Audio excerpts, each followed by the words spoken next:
Hello everyone, welcome to the logical classes. आज हम आपको क्लास 10th का फर्स्ट चैप्टर रियल नंबर का सेकंड एक्सरसाइज 1.2 कराएंगे। ठीक है, उसको कराने के पहले हम थोड़ा सा बेसिक्स बताएंगे और फिर हम एक्सरसाइज पे आ जाएंगे। चलिए स्टार्ट करते हैं।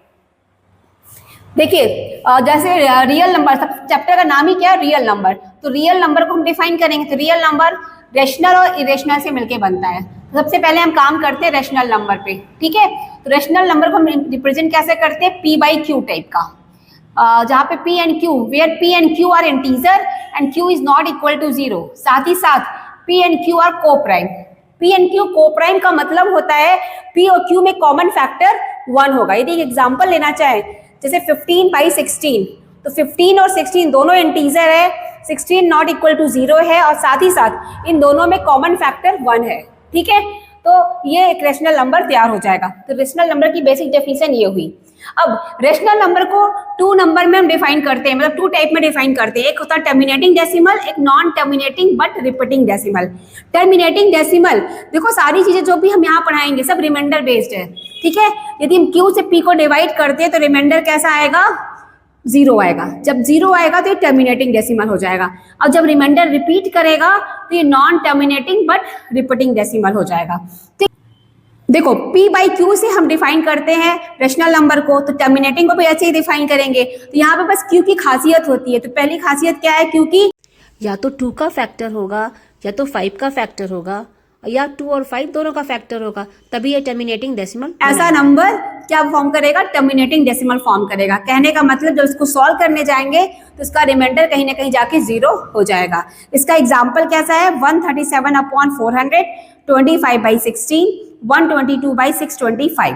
ठीक है, एक्सेट्रा। इस तरह से इसके एग्जाम्पल बना सकते हैं। बस हम नीचे क्यू की वैल्यू देखें क्या है, या तो 2 का फैक्टर होगा या तो 5 का फैक्टर होगा या 2 और 5 दोनों का फैक्टर होगा, तभी ये टर्मिनेटिंग डेसिमल बनाएगा। इसी तरह सेकंड पार्ट इसका आया, जो सेकंड टाइप है non terminating but repeating decimal. इसका क्या मतलब है कि जब हम क्यू से डिवाइड करते हैं पी को तो रिमाइंडर क्या करता है, रिपीट करता है। तो रिमाइंडर रिपीट करता है और इसका एग्जाम्पल कैसा बना, 7 बाई 3, 15 बाई 14, 232 बाई 15। अब देखो, इसको यदि हम देखना चाहें कि इसमें भी क्यू का केस क्या है, तो जो टर्मिनेटिंग का केस होगा उसका जस्ट अपोजिट होगा।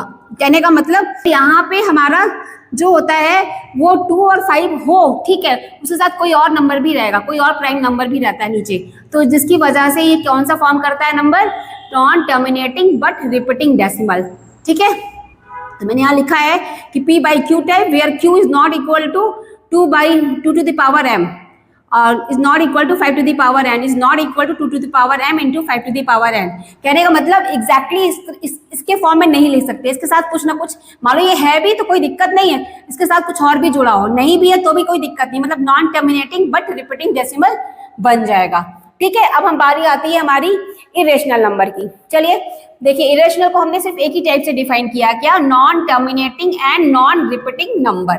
ठीक है, यहाँ पे रिमाइंडर कैसा होगा, नॉट रिपीट करेगा, रिपीट नहीं करेगा, चलता चला जाएगा, चलता चला जाएगा यदि हम सॉल्व करने चाहें। ठीक है, इसका एग्जांपल जितने भी रूट्स होते हैं, जितने भी सर्ट्स फॉर्म होते हैं, सर्ट्स होते हैं, वो सारे के सारे इरेशनल नंबर होते हैं। ठीक है, √2, क्यूब √6, फिफ्थ रूट ऑफ 120 या 1.0100100001 एंड सो ऑन। देखो यहाँ पे 0 क्या हो रहा है, 0 यहाँ पे रिपीट नहीं होने दे रहा है, इसको मतलब ये नॉन रिपीटिंग बना दे रहा है, 0 0 0 0 0 0 एक्सेट्रा।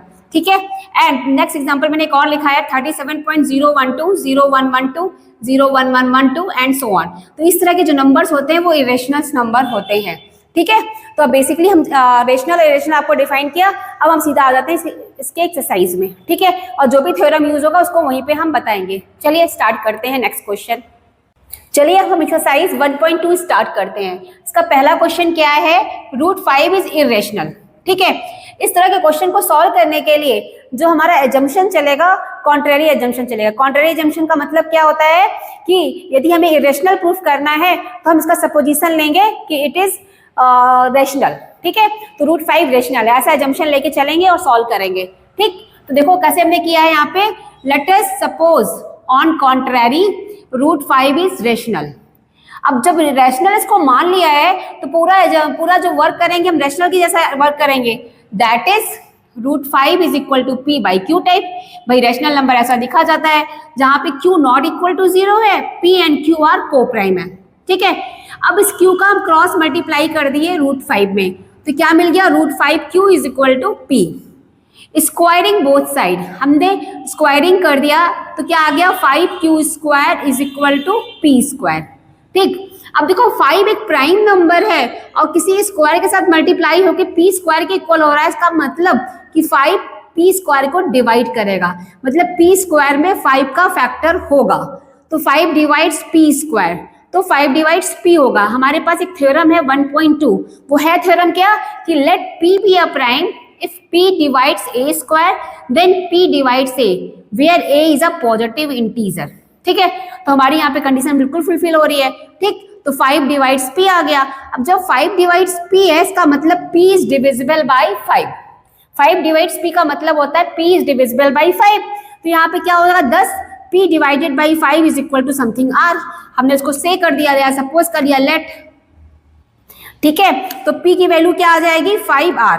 अब हमने फिर काम क्या किया, squaring both side of above equation, दोनों मतलब इस इक्वेशन को हमने दोनों तरफ से स्क्वायर कर दिया, तो हमें क्या मिल गया, मिला हमें क्या, P square equal to 25R square. पर P स्क्वायर की वैल्यू पहले से हमारे पास है, तो हमने उसकी वैल्यू क्या रख दी, 5Q स्क्वायर।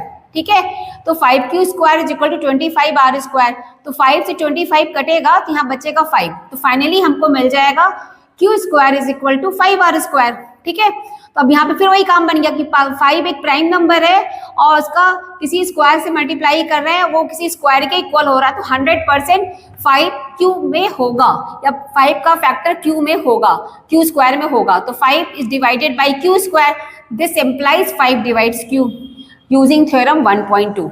अब देखो 5 P को भी डिवाइड कर रहा है, 5 Q को भी डिवाइड कर रहा है, तो पॉसिबल नहीं है, क्योंकि हमारा एजम्पशन था कि P और Q को प्राइम है। को प्राइम का मतलब इनमें कॉमन फैक्टर क्या होगा, सिर्फ 1। यहाँ 5 आ गया, तो इसका मतलब जो हमारा एजम्पशन है वो गलत है।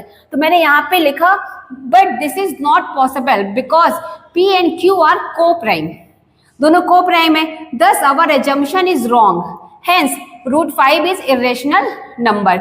इस तरीके से हम √5 को इरेशनल नंबर प्रूफ किए कॉन्ट्रेरी मेथड से। ये मैथ्स का सॉल्व करने का एक तरीका है जिसमें हम कॉन्ट्राडिक्शन लगा के क्वेश्चन को सॉल्व करते हैं, और इरेशनल नंबर के जितने भी क्वेश्चंस होंगे सब में हम कॉन्ट्राडिक्शन ही लगा के सॉल्व करेंगे।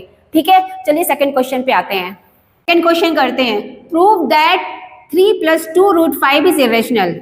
देखो यहाँ पे भी इरेशनल प्रूफ करना है, तो मैंने अभी बताया था कि इरेशनल के क्वेश्चन में हम उसको कॉन्ट्राडिक्शन लगा के सॉल्व करेंगे। तो चलो सपोज कर लेते हैं, late us suppose on contrary 3 + 2 √5 is rational.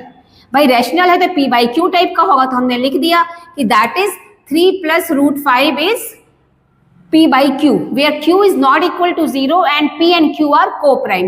P and Q are co-prime का मतलब दोनों में कॉमन फैक्टर 1 है। ठीक है, अब देखो इस तरह के क्वेश्चन को सॉल्व करने के लिए एक ही टारगेट होता है, रूट का पार्ट एक तरफ रखते हैं और जो रूट के अलावा का पार्ट है वो एक तरफ कर देते हैं। तो पहला टारगेट क्या रहेगा, 2√5 is equal to P by Q - 3, this implies. ठीक है, अब हम यहाँ पे करेंगे क्या, Q इज एलसीएम, तो P - 3Q हो गया, 2√5 is equal to this implies. Okay, अब हम यहाँ से √5 को सेपरेट कर लेंगे, तो यहाँ से क्या मिल जाएगा, P - 3Q अपॉन 2Q। ठीक, इसको हमने इक्वेशन नंबर 1 बना दिया। अब हम कहेंगे क्या कि left hand side of equation 1 is irrational. क्यों इरेशनल है, हमारे पास थ्योरम 1.3 है कि यदि P is prime then √P is irrational number. ठीक है, is irrational, but RHS of equation 1 is rational. Reason क्या है उसका, because P - 3Q and 2Q are integers. कारण क्या है कि P and Q are integer. ठीक है, तो अब भाई P - 3Q इंटीजर है और 2Q इंटीजर है, तो इनका रेशियो क्या हो जाएगा, एक रेशनल नंबर हो जाएगा, 10। left hand side is not equal to right hand side, hence our assumption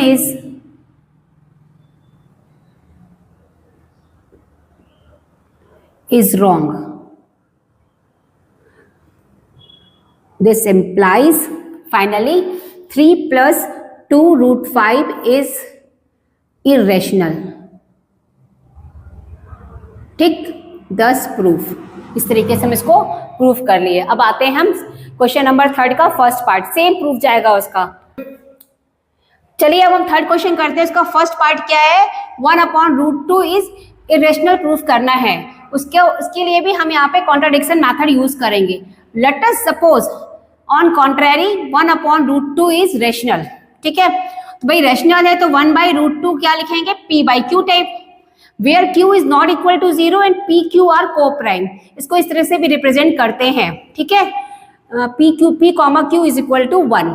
ठीक, तो अब यहाँ पे क्या किया हमने? इसको रिवर्स कर दिया. तो √2 ऊपर चला गया, q ऊपर आ गया, p नीचे आ गया, तो √2 इज इक्वल टू q/p हो गया. इसको हमने इक्वेशन नंबर 1 बना दिया. अब हम देख क्या रहे हैं कि जो लेफ्ट हैंड साइड है वो इरेशनल है. क्यों? क्योंकि √2 है और 2 एक प्राइम नंबर है. किसी भी प्राइम नंबर का अंडर रूट इरेशनल नंबर होता है. थ्योरम 1.3 है हमारा ये. ठीक है, और राइट हैंड साइड रेशनल है. क्यों? क्योंकि p/q रेशनल था तो q/p भी रेशनल होगा. दस left hand side and right hand side equal नहीं हुआ. भाई रेशनल इरेशनल इक्वल कैसे हो सकता है? Thus our assumption is wrong, hence 1/√2 is irrational number. Same इसी मेथड से हम इसको नेक्स्ट क्वेश्चन को भी प्रूफ करेंगे. क्या है क्वेश्चन सेकंड नंबर का? 7√5 इज इरेशनल. ऐसा प्रूफ करना है. तो हमने ले लिया. Let us suppose on contrary 7√5 is rational number. That is 7√5 is equal to p/q, where q is not equal to 0 and pq is equal to 1. ठीक है, तो अब हम यहाँ पे करेंगे क्या? हमने सबसे पहले आपको यही समझाया था कि रूट को सेपरेट करते हैं, तो 7 से डिवाइड कर दिए तो p/7q हो गया. अब देखो √5 एक इरेशनल नंबर है. कारण क्या है कि √5 के अंदर जो 5 है वो एक प्राइम नंबर है. ठीक है, और p तुम्हारा एक इंटीजर है, q भी एक इंटीजर है. इसको 7 टाइम्स कर दिया तो भी वो एक इंटीजर ही रहेगा. Left hand side is irrational, right hand side is rational. This implies left hand side is not equal to right hand side. Thus, our assumption is wrong. Hence, 7√5 is irrational number. ठीक है, इस तरीके से हमने second question को भी proof कर लिया. अब हम आते हैं थर्ड क्वेश्चन पे. सिमिलर पैटर्न से हम इसको भी प्रूफ करेंगे. ठीक है, थर्ड क्वेश्चन में भी हम कॉन्ट्राडिक्शन मेथड ही लगाएंगे. क्वेश्चन क्या है हमारा? 6 + √2. ठीक, तो late us suppose on contrary 6 + √2 is rational number. तो भाई रेशनल है तो हम उसको p/q लिख दिया, जहां पे q is not equal to 0 है, p और q को प्राइम होगा.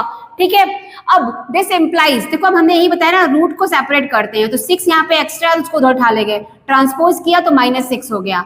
अब हमने किया क्या? q एलसीएम ले लिया तो ये बन गया p - 6q. तो √2 is equal to p - 6q upon q मिल गया. अब हमें चेक करना है कि p - 6q क्या इंटीजर है? तो बिल्कुल है, क्योंकि इंटीजर में कुछ भी ऐड करो, सब्ट्रैक्ट करो, डिवाइड करो, मल्टीप्लाई करो, वो इंटीजर ही रहता है. इंटीजर की बेसिक कंडीशन है. तो ये क्या हो जाएगा? p - 6q भी इंटीजर है, q भी इंटीजर है, तो integer upon integer is rational number. तो राइट हैंड साइड रेशनल बन गया, लेफ्ट हैंड साइड आपका इरेशनल नंबर है हमारी थ्योरम 1.3 से. तो हमने यहाँ पे लिखा since left hand side is irrational, right hand side is rational, this implies left hand side is not equal to right hand side. Thus our assumption is wrong. Hence 6 + √2 is irrational number. इस तरीके से हमने exercise 1.2 finish किया. ठीक है, अब आपका irrational number proof करने कोई भी क्वेश्चन होगा आप इसी पैटर्न से प्रूफ करेंगे और बहुत ही इजी वे में ये क्वेश्चन सॉल्व हो जाता है. ठीक है, और जितने भी कुछ इंपॉर्टेंट क्वेश्चन होंगे जिनको हम शॉर्ट्स के फॉर्म में हम डाल देंगे, उसको आप जरूर देख लीजिएगा. चलिए, ओके, बाय.